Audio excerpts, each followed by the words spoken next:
सुरचि सुवास सरस बंदहु गुर पदुम परागा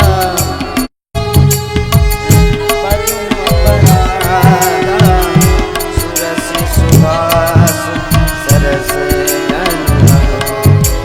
कुंद युंद समधि उमारमन करुणायन जान दीन परने हरो कृपा मर्दन बंदहु गुर पद कृपा सिंध नर रूप हर महामोहतम पुन जास बचन रवि कर निकल नील सरोरहु श्याम तरुण अरुण बारिजे नयन करो सदा उर्धाम सदा क्षीर सागर शयन सदा क्षीर सागर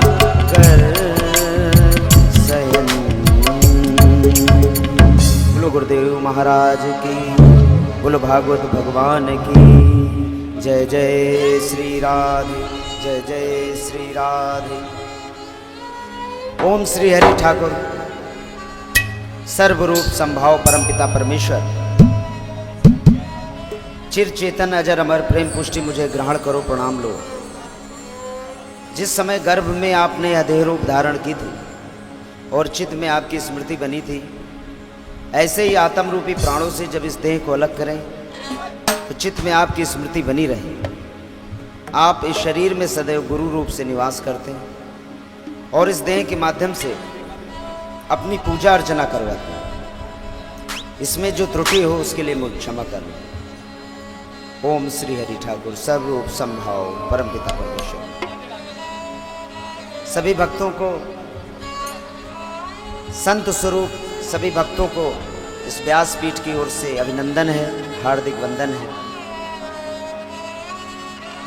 आज कथा का चौथा दिन है। श्रीमद् भागवत कथा ज्ञान यज्ञ की ये रसधारा बह रही है। कल की कथा संध्या की समुद्र मंथन के उद्योग के साथ ही समाप्त हुई थी। आज की कथाओं में जो आने वाले सुंदर सुंदर प्रसंग हैं उनका वर्णन किया जाएगा। इधर देवता और असुर दोनों ने समुद्र मंथन से अमृत प्राप्ति के लिए उद्योग किया। देवताओं को अमृत हाथ लगा, असुरों उससे वंचित रहे। इस विषय को लेकर उनमें आपस में कलह उत्पन्न हुई और युद्ध हुआ। बड़ा घोर संग्राम हुआ जिसको हम देवासुर संग्राम के नाम से जानते हैं।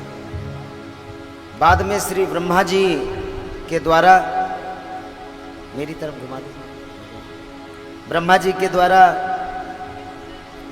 वो युद्ध बंद किया गया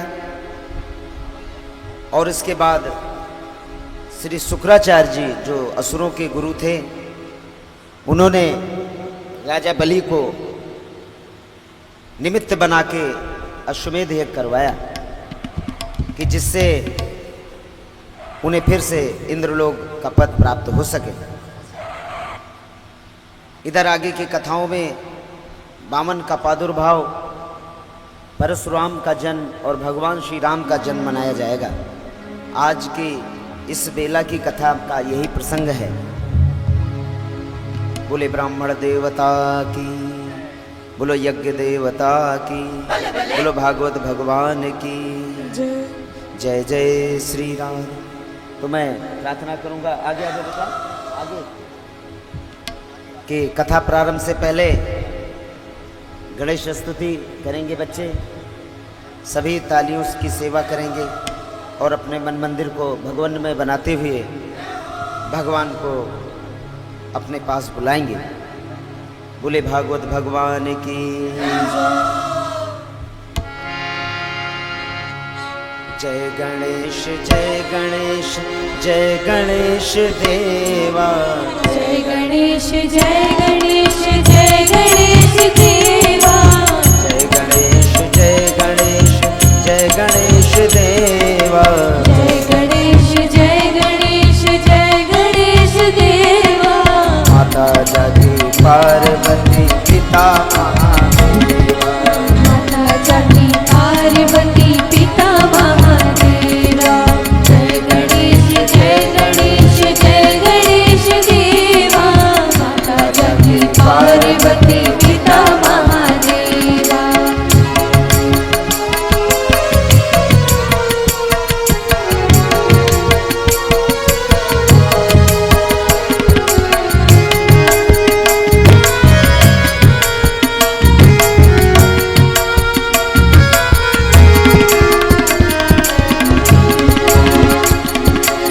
एक दंत दयावंत चार भुजाधारी, एक दंत दयावंत चार भुजाधारी, एक दंत दयावंत चार भुजाधारी, एक दंत दयावंत चार भुजाधारी।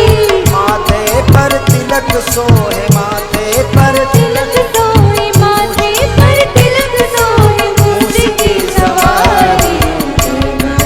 जय गणेश जय गणेश देवा, जय गणेश जय गणेश जय गणेश देवा।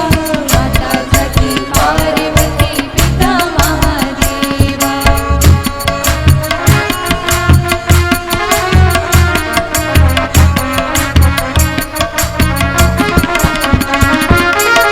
अंधन को आँख देवे, कोढ़िन को काया, अंधन को आँख दीप कोढ़िन को पाया, अंधन को आँख देवे, कोढ़िन को काया, अंधन को आँख दीप कोढ़िन को पाया।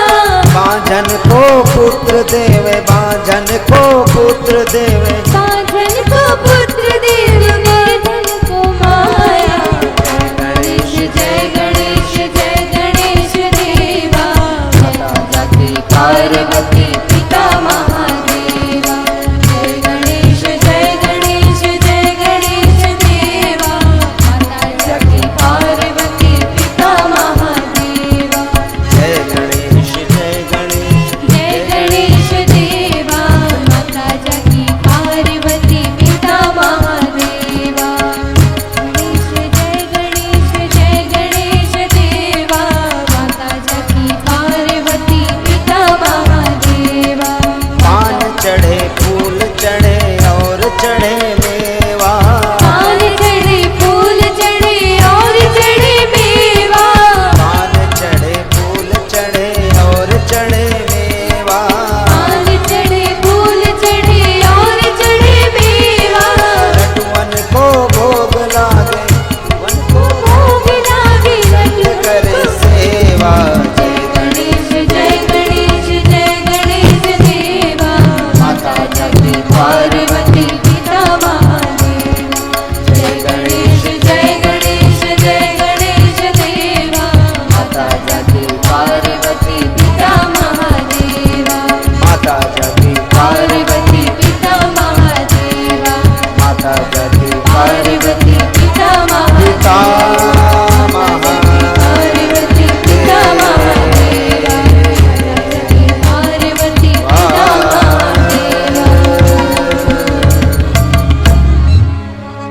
बोलो गणेश महाराज की जय, बोलो भागवत भगवान की जय। मुनीन्द्र वृंद वंदिते, त्रिलोक शोक हारिणी, प्रसन्न कत्र पंकजे, निकुंज भूविलासिनी, ब्रजेंद्र भानुनंदिनी, ब्रजेंद्र सून संगते, कदा करिष्यसि हमां कृपा कटाक्ष भज। बोले लाडली लाल की जय, बोलो राधा रानी की जय, जय जय श्री राम। तो इधर कथा में समुद्र मंथन का प्रसंग चल रहा है। देवता और दानव दोनों ने मिलकर समुद्र मंथन का उद्योग किया। भगवान ने कक्षप रूप धारण करके मंदराचल को अपनी पीठ पे धारण किया। भगवान अजित ने पहले ही देवताओं से ये बताया था कि ये जो असुर होते हैं इनका नाम असुर क्यों है, आसुर। जो भी व्यक्ति इन चीज़ों को अपने पास रखता है वो भी असुर ही जानिए उसको। सुर माने होता है ये जो बजता है सुर। सुर का मतलब सीधा। हमारे पास भी सुर हैं, 100 200। जब ये बिगड़ जाते हैं तो हम क्या हो जाते हैं? बीमार हो जाते हैं। आसुर यानी जो काम को सही ढंग से नहीं करता उसका नाम असुर है, और जो काम को सही ढंग से करता उसका नाम सुर है। तो भगवान बोले कि ये जो असुर हैं ये प्रायः उल्टा काम करते हैं। तो ऐसा करना कि जब बासुकी नाग को नेति बनाना तो तुम कहना भाई मैं तो पूंछ की तरफ लगूंगा।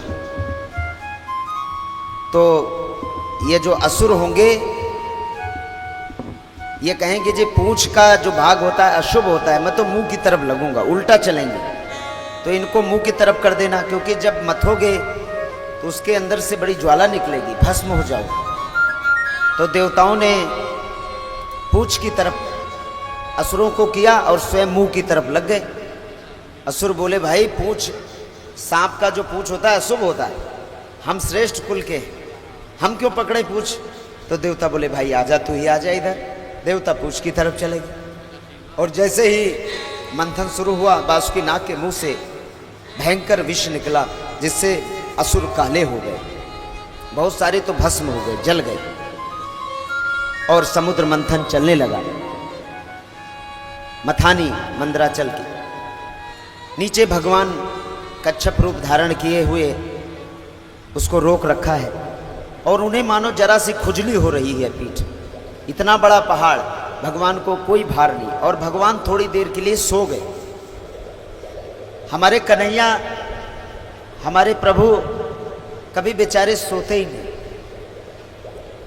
भक्त मंदिर में भगवान के जाता है, पूजा की थाल लेके जाता है, प्रसाद चढ़ाता है और उनसे बहुत कुछ मांगता है, लेकिन भगवान बैठे रहते हैं, देखते रहते हैं। कहते हैं आज कोई ऐसा भगत आए जो ये कहे कि प्रभु तुम थोड़ी देर के लिए अपने दुख हमें दे दो और तुम थोड़ा सा चैन की नींद सो लो। बोलो बाके बिहारी लाल की। कोई भी भगत दुख नहीं मांगता, सुख ही की कामना से हम भगवान के शरण में जाते हैं। तो आज भगवान को जरा सा सुख मिला और वो सो गए। अब वो मंथन शुरू हुआ, तो मंथन से सबसे पहले क्या निकला? करालकूटम विषम गरालम। सबसे पहले उस समुद्र से कालकूट नाम का एक बड़ा ही विकराल विष निकला, जिसको देखकर देवता और दानव दोनों घबरा गए। बोले भैया इसको कोई नहीं लेगा। उसे पृथ्वी पर रखा गया तो पृथ्वी माता भी घबरा गई, बोली जल्दी से उठाओ नहीं मैं भस्म हो जाऊं। अब फिर भगवान की शरण में गए, बोले प्रभु इसको क्या करूं? इसको तो ना देवता ले रहे हैं, ना दानव, ना पृथ्वी स्वीकार कर रही है, मैं कहाँ जाऊं, किसको दूं ये? तो बोले, भगवान ने कहा, विष्णु ने, कि तुम भोले बाबा की शरण में जाओ। बोलो भोले बाबा की जय। भोले बाबा की शरण में देवता और दानव गए। भोले बाबा से प्रार्थना की कि प्रभु आप इस विष को ले लो। तो देखिए हमारे भोले बाबा कितने मानव हितकारी। और हम शिवरात्रि के दिन धक्का मारते हैं मंदिर में, उसके बाद पूरे साल भोले बाबा पानी पीते हैं नहीं पीते हैं, जो भोले बाबा के पास पुजारी बैठा है उसको पास खाने को है या नहीं है भूल जाते हैं। केवल शिवरात्रि के दिन शिवालयों में धक्का लगता है, उसके बाद कोई भी शिवालय में मंदिर में भगवान को जल चढ़ाने नहीं जाता। उन्होंने हमारे लिए विष पान कर लिया। इतने दयालु हैं मेरे भोले बाबा। बोले भाई दे दे दे दे, मैं पी लेता हूँ। तो भोले बाबा ने सोचा कि ये विष तो इतना गरल है कि इसको पीते ही मैं भी मर जाऊंगा, फिर क्या करूं? तो भोले बाबा ने उसे अपने कंठ में ही रोक ली।